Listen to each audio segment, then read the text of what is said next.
Assalamualaikum warahmatullahi wabarakatuh. Selamat siang anak-anak.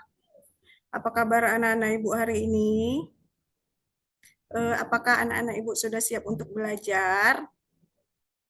Ya, bagus ya. Sebelum kita memulai kegiatan pembelajaran kita pada hari ini, ada baiknya kita berdoa menurut agama dan kepercayaan kita masing-masing. Berdoa dimulai. Berdoa selesai. Nah, apakah hari ini ada yang tidak hadir? Bagus, berarti anak-anak Ibu hadir semua ya. Berarti anak-anak Ibu sangat rajin untuk mengikuti kegiatan pembelajaran kita pada hari ini.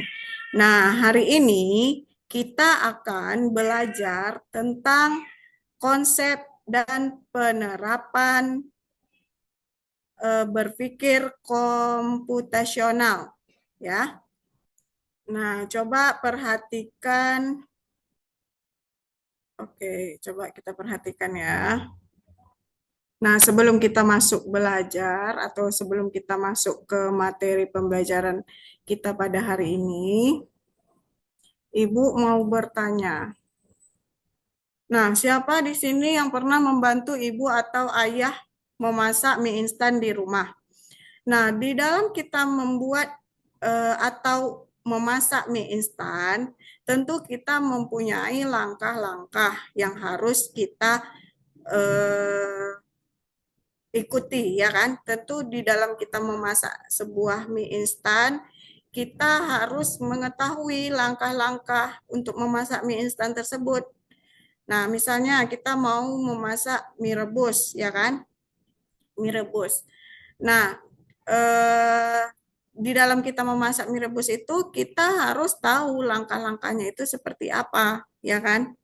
Mulai dari memasaknya,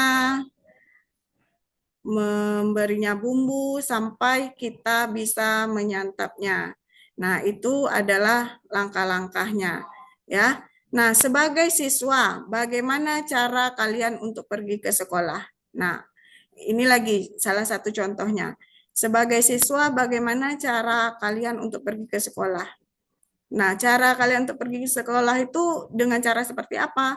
Apakah dengan cara berjalan kaki atau dengan memakai kendaraan, ya kan? Bagaimana cara kalian untuk pergi ke sekolah itu, yaitu misalnya sebelum kalian sekolah, tentu kalian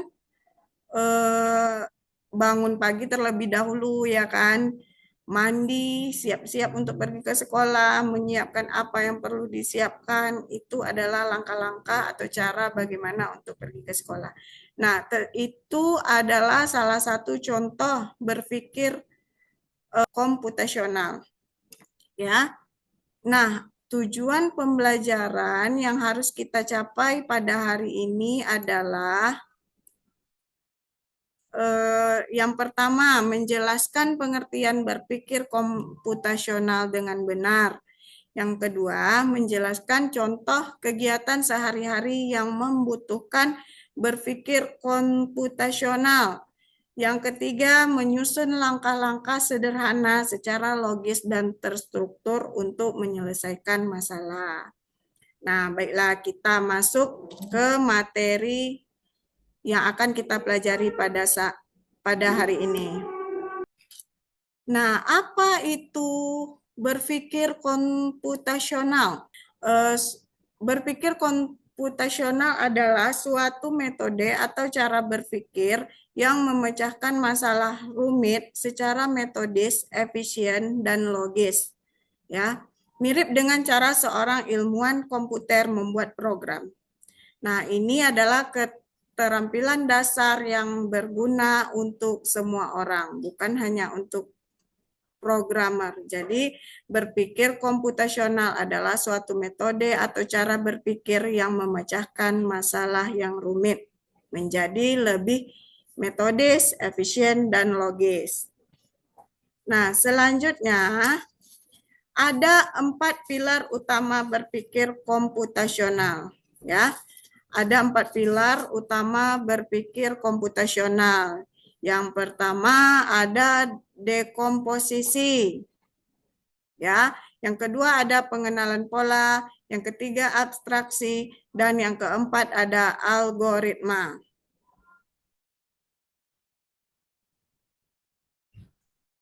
Nah, apa itu dekomposisi?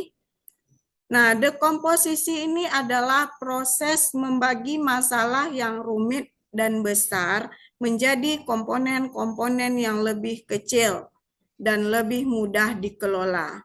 Tujuannya untuk apa? Agar masalah tidak terlihat menakutkan dan bisa diselesaikan satu persatu. Ya. Nah, contoh dekomposisi dalam kehidupan sehari-hari yaitu misalnya kita ingin membuat nasi goreng, ya kan?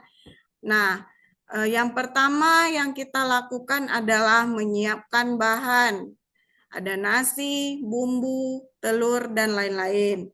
Nah, yang kedua mengiris bumbu, yang ketiga menggoreng telur, yang keempat menumis bumbu, dan yang kelima mencampur semua bahan dan memasaknya. Setelah memasak, maka nasi goreng pun dapat disajikan, ya kan?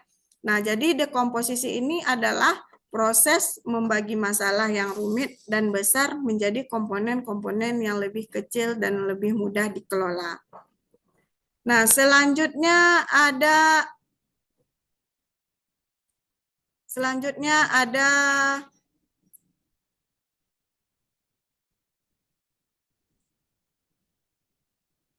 sebentar.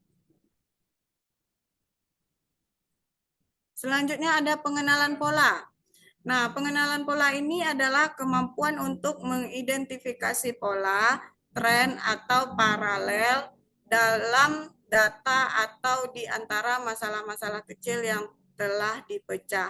Tujuannya yaitu membuat solusi menjadi lebih efisien. Jika kita menemukan pola, kita bisa menyelesaikan masalah serupa dengan cara yang sama.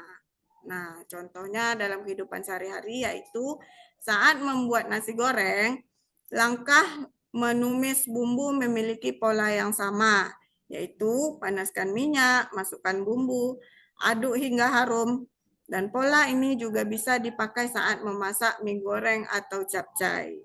Ya, caranya sama, tetapi bentuknya saja yang berbeda. Selanjutnya ada abstraksi. Nah, abstraksi ini adalah prosedur untuk menghilangkan data yang tidak relevan atau berlebihan dan berkonsentrasi secara eksklusif pada fakta-fakta yang paling krusial. Tujuannya apa? Agar kita tidak bingung dengan informasi yang terlalu banyak dan bisa fokus pada inti masalah. Nah, contoh dalam kehidupan sehari-hari yaitu saat mengendarai sepeda, kita fokus pada cara mengayuh, menjaga keseimbangan, dan mengerem. Ya, kita tidak perlu memikirkan bagaimana cara kerja detail setiap gear atau bahan pembuat bannya. Nah, detail itu disebut dengan abstraksi. Jadi, abstraksi ini adalah prosedur untuk menghilangkan data yang tidak relevan atau berlebihan dan berkonsentrasi secara eksklusif pada fakta-fakta yang paling krusial. Nah, selanjutnya di dalam berpikir komputasional yang terakhir adalah algoritma. Ya, algoritma ini adalah serangkaian langkah-langkah atau aturan yang jelas dan berurutan untuk menyelesaikan suatu masalah. Berarti algoritma ini adalah hasil akhir dari 3 pilar sebelumnya. Nah, ciri-ciri algoritma yang baik yaitu urutannya jelas. Yang pertama, yang kedua tidak ambigu atau tidak memiliki arti ganda. Yang ketiga, pasti berhenti setelah masalah selesai. Nah, contohnya dalam kehidupan sehari-hari yaitu resep masakan, petunjuk perakitan mainan, atau tutorial cara melakukan sesuatu. Ya. Nah, apa manfaat berpikir komputasional? Nah, manfaatnya ini yaitu eh, yang pertama melatih kemampuan berpikir logis dan terstruktur. Ya, membantumu merencanakan sesuatu dengan lebih efektif dan efisien, membuatmu menjadi pemecah masalah atau problem solver yang lebih baik. Yang keempat, meningkatkan kreativitas dalam mencari solusi. Yang kelima, menjadi fondasi penting jika kamu tertarik pada bidang sains, teknologi, teknik, dan matematika di masa depan. Eh, Nah, setelah Ibu paparkan materinya, sekarang Ibu mau anak-anak Ibu untuk mengerjakan LKPD yang telah Ibu berikan. Nah, silakan dikerjakan LKPD-nya. Ibu beri waktu selama 15 menit untuk mengerjakan LKPD-nya.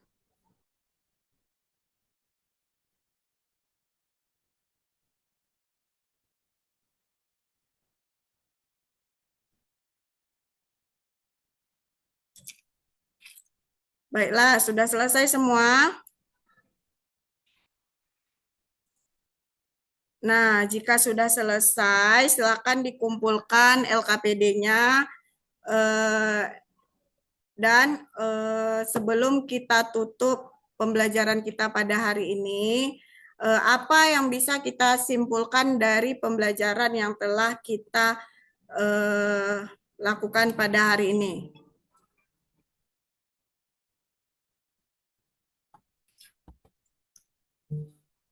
Jadi kesimpulan yang telah kita pelajari pada hari ini yaitu berpikir komputasional adalah alat bantu berpikir yang bisa digunakan siapa saja untuk menghadapi tantangan apapun, ya. Nah, yang paling penting ada 4 pilar dalam berpikir komputasional. Yang pertama ada dekomposisi, yang kedua pengenalan pola, yang ketiga abstraksi, dan yang keempat algoritma. Nah, dari apa yang telah kita pelajari pada hari ini, apakah ada yang mau ditanyakan atau apakah ada materinya yang kurang jelas atau kurang mengerti?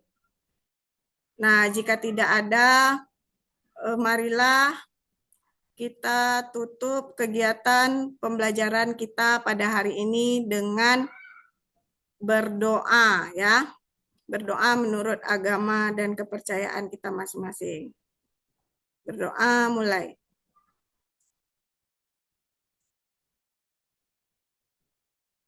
Berdoa selesai. Nah, sampai di sini kegiatan pembelajaran kita pada hari ini. Jika terdapat kesalahan, Ibu mohon maaf. Wabillahi taufiq wa hidayah. Wassalamualaikum warahmatullahi wabarakatuh.